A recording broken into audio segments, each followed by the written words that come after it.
What are the worst Printify products to sell? That is exactly the question that we're going to answer here in this video. We're going to talk about several key principles that you need to follow if you want to maximize your odds of making money as a Printify seller, and I urge you to watch this full video because even missing one of these principles could cause you to select the wrong product and spend months or even years trying to build a business around a product that was doomed to failure to begin with. As a bonus, at the end of this video, I'm going to show you an automation tool that allows you to completely automate the creation of your Printify products. So let's jump into it. What are the worst Printify products to sell? One key thing that the worst Printify products have in common is that you can only make a small amount of profit per sale. Using this principle, just glancing at the catalog here, there are several products that jump out as ones that you should completely 100% avoid trying to sell. Postcards, here's one example. Journals and notebooks, that's another one. Magnets and stickers, we'll look at that one as well. Phone cases is another. Mouse pads, that's a terrible one also. What makes all of these products so terrible? Well, the reason is how much could you possibly charge for a shitty little mouse pad? If we come to Google here and say buy mouse pads online, here in the shopping section, wow, this guy's selling for $2.99, $2 here, $3 here. A couple of them are going for like $8 or $10 or so. Look at this fucking guy, $20 for a mouse pad. I don't know, maybe they sprinkle some gold flakes on it or something. The point is, if somebody's buying a mouse pad, just given the competitive landscape, they're not going to pay a lot of money for it. You can come to Amazon here and buy a 2-pack for $3.88 total. How much of that $3.88 is going to be profit if you're a Printify seller? Let's see here. Let's hop over here. Mouse pad rectangle. This is just a generic plain mouse pad. Cool. If you're a Printify premium user, it's $3.47 plus the shipping cost of $4. It's more expensive to ship the fucking item than it is to even produce it. Cool. So it costs you, what is that, like $8 or $9, maybe 10 if you don't have Printify Premium. Congratulations, you have officially made -$6 selling your mousepad. Actually, this is a 2-pack, so you would be $12 in the hole. Not exactly the foundation for a sound business model, in my humble opinion. So unless your mousepad is encrusted in gold or something, there's just not really much of a reason that a person is going to pay a substantial amount for what you're selling. And this is just the production and shipping costs that we're talking about here. Like, for you to make any profit on this, you would have to charge more than it costs to produce it and ship it to the customer. So even to make like $10, you'd have to charge $20 for a mousepad. Why would I pay $20 for your shitty mousepad if I can come here and I can find some for like $2, $3, $5? It just doesn't make a whole lot of sense to me. But again, even assuming that you could get people to pay for your mousepads at a price point of like $20, something like that, you're still only making $10 per sale on that. That $10 margin needs to support your advertising efforts, your marketing, everything else associated with running a business. There's no universe where you could even be profitable selling a product like that. If you're running a Google Ads campaign, you're going to have to pay like 50 cents or $1 per click to show up here in this section. So if you're only making $5 or $10 in gross profit per sale, your conversion rate would need to be off the fucking charts for you to make a profit on that. You know, you'd have to be in the Guinness Book of World Records for highest fucking mousepad selling conversion rate. You might ask yourself, aha, mister, if it's such a bad business model, then why are these people selling these mouse pads? For most of the companies in here, these are probably loss leader products where they sell them at a loss just to pull you into their funnel, get you on their email marketing list, and upsell you to buy other products that they're selling where they make way more money from them. Let's click through on a couple of these ads here, and we'll take a gander at their actual business model compared against a standalone mousepad seller. This one here, it's a shitty $5 little mousepad, but this company is selling all sort of like wholesale business products. So okay, you're here, you click on the advertisement, maybe you got to buy some mouse pads or whatever. But if you're buying some shitty little mouse pads for your business, you might also be in the market for this other stuff they're selling. Like, hey, you know, I got to get some furniture for the office. I got to get some industrial refrigerators, whatever the fuck it is. And these are the products where they make their money from. So, okay, their advertisement might pull you into their website, but this is not a company that's making the bulk of their money selling shitty little $5 mouse pads. Come for the mouse pad, stay for the industrial safety products. That's their business model here. They're probably losing money selling these, or at best breaking even, but they pull people into their funnel, get them on the email marketing list, and then they have an optimal customer to market to who might be in the market for other products related to their business. It's a very different, much bigger, much more profitable game being played here compared against I'm just going to make a shitty little Shopify store that sells a couple of mouse pads. Same logic applies to these other products I picked on here. Phone cases. Again, guaranteed I can find some cheap ass phone cases. Buy phone cases online. Cool, $9, $30, $4.99. line, not a very high cost product. You're just not going to make a lot of money selling it. Magnets and stickers, I mean, who in their fucking right mind would sell this? How much could you possibly charge for a sticker? There's just not a whole lot of margin here. Ironic that it's a dollar sign as the preview image, because you're going to make anything but selling this product. It's a bestseller, they claim. I guarantee it's not a best profiter. Journals, notebooks, postcards. Again, these are just really low cost products where you're just not going to make a lot of money per sale. So that's the first key principle. Glance at the product catalog and ask yourself, can I realistically make a lot of money per sale from this product? If the answer is no, if your profit per sale is going to be $2, $5, $10, don't even waste your time. Don't even bother with it. So the converse of this principle is, of course, to ask yourself, what can I make the most money selling? Here, if this was me, I would look at just a couple key products. I would look at something like rugs and mats, because I mean, you can charge a good amount of fucking money for some rugs. I would also look at home decor products like canvas wall art, framed artwork, because again, this is something you can charge a good amount of money for, especially for larger sizes, and you can still be reasonably competitive with your pricing. If we come here to Google, I'm here on a canvas wall art site, 36 by 24, cool, they're charging basically $200 for it. If you're selling the even bigger sizes, you can get away with charging a pretty fat dollar amount for this product. And you're at a price point that's competitive, other players in the space are charging a similar amount. You know, when you're charging 300 plus per product, then we can start to talk about some serious profit per sale. So if we're here on Printify and we decide that we want to sell 48 by 32 canvas art framed,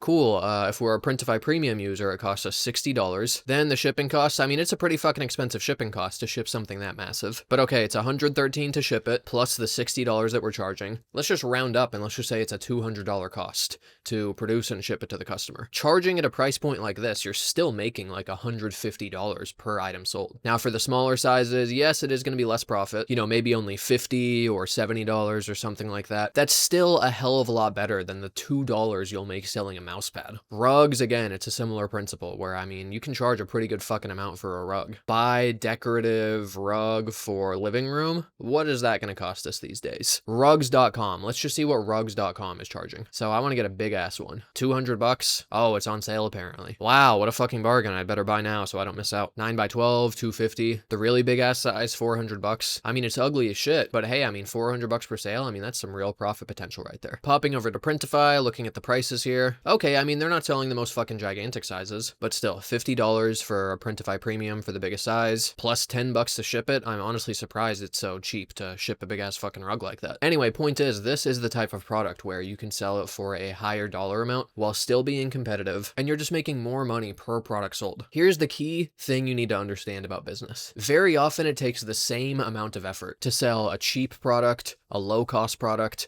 a product where you're only making a couple bucks per sale. Very often it's the same work involved, doing the marketing, building the website, doing the advertising. It's the same work involved where instead of making $2 per sale, you know, maybe you can make $20, $50, or $100 per sale. So you might as well pick a product where you have a higher probability of making way more money per item sold. If you have to choose between $50 per item sold or $2 per item sold, pick the bigger number. So that's the first key principle. Principle number 2, you want to avoid seasonal products or products that are based on trends that are just sort of like a flash in the pan and it's going to fade out over time. The only exception to this rule is if you already have a solid distribution channel built up. You know, if you have thousands of people on your email marketing list and you can just send out a blast and make some quick, easy sales. Okay, you know, maybe there's some room for seasonal products in your strategy. But if you're starting from scratch and you're trying to build up and do all this work, starting from zero, why would you waste your time dedicating all that time, effort, and energy trying to build a business around a product that's just going to fade out in a couple months anyway? In terms of trending products, what I mean is something like face masks. I mean, during COVID, yes, there was a lot of demand for this. There's not a whole lot of people walking around wearing face masks these days. Like, this is a product that has came and gone for the most part. Yes, I'm sure people still buy them, but it's nothing like the buying spree that people were on during the COVID years. Same with ornaments, seasonal decorations. I mean, why would you waste your fucking time building a business around a product that you can only sell during like 1 month of the year? What are you going to do for the other 11 months? You're not going to make money selling this shit. I can guarantee you that. Aha, I will build up a store in the preceding months to Christmas and I'll make a large glut of sales. You could have taken that same amount of effort and energy building a business around a product that's not just going to sell during like a 1 month season. Instead, it's something that's evergreen and it's going to sell all year long. So anything related to seasonality, holidays, where there's just, you know, one spike of sales during one particular time of the year, just completely 100% avoid this unless you already have a ready-built distribution channel where you can just plug these into to make a quick little burst of sales. So of course, the converse of this principle is you want to pick a product where it's not not just going to be some temporary trend. You're not just going to make sales for 1 month of the year. Instead, pick something that people are buying all year round. Something like home decor products, I mean, there's not a particular time of the year that people are more likely to buy a product like this. You know, for the most part, if somebody has some barren, boring ass fucking walls in their home that they need to decorate, I mean, they're just going to buy whatever artwork they need to whenever it's time to decorate. Clothing products as well. I mean, you could make an argument, okay, sweatshirts are more likely to be sold when it's colder, but a lot of these products, you're really just going to sort of buy them based on demand, based upon when you need them. So that's another principle you need to keep top of mind here. Number 3, the worst Printify products to sell have almost no possibility of repeat purchases or multiple purchases per transaction. Looking at the list here, phone cases are just about the worst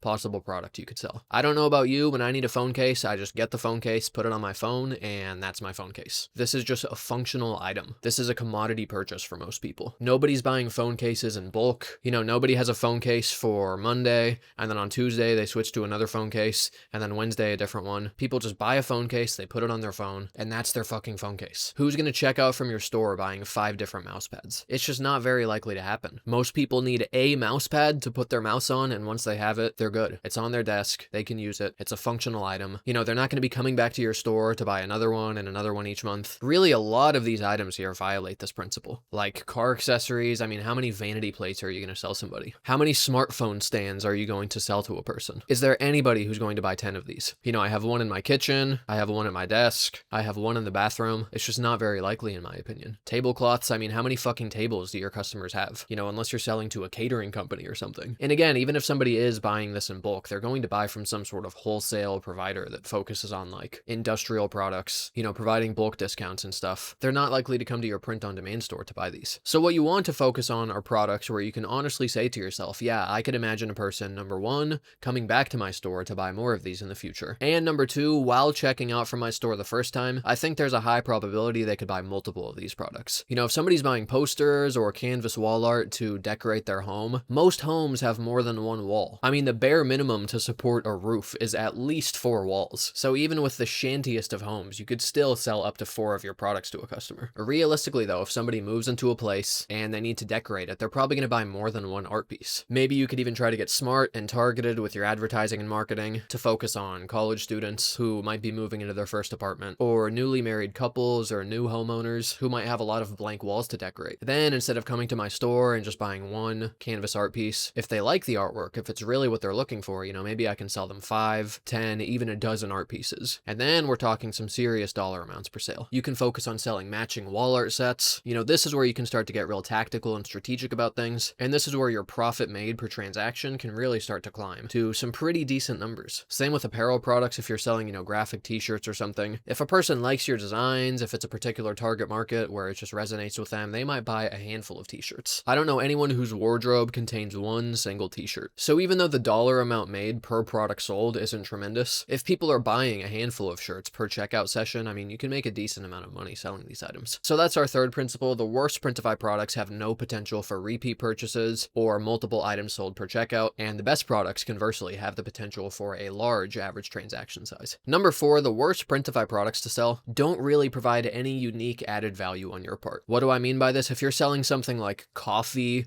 or supplements or beauty products, all you're really doing is slapping an artwork design on the same shitty generic coffee products. Supplements, I mean, creatine is practically a commodity item. You can just go to fucking Amazon or any supplement website and you can just buy this stuff, probably significantly cheaper. Oh, but my logo is so fucking dope. The reason these products are so terrible is you're just not adding any value by selling this as a print-on-demand product. All you'd really be doing is slapping your company logo and branding on it and kind of just lying to people on your website, claiming that you have some proprietary moisturizer that you're selling with unique blends of vitamins and formulas that enrich their skin and make them look younger. It's just a generic fucking product that you're selling to them. Snail mucin facial serum. I feel like this is going to give you superpowers if you use this. What the fuck is this stuff? Like seriously, what does your hydrating toner have that the thousands of other people on Printify selling the same item with just a different logo doesn't also have? It's a generic product where you're just slapping a different logo on it. Aha, but I will be able able to bullshit people more convincingly on my landing page and I will make the sale. Okay, I mean, if that's the sort of business you want to build, then go for it, I guess. So the converse of this principle is you want to find a product where you can indeed add unique value to what you're selling. Really, most of the products on here do actually meet this criteria. Like if you're selling artwork,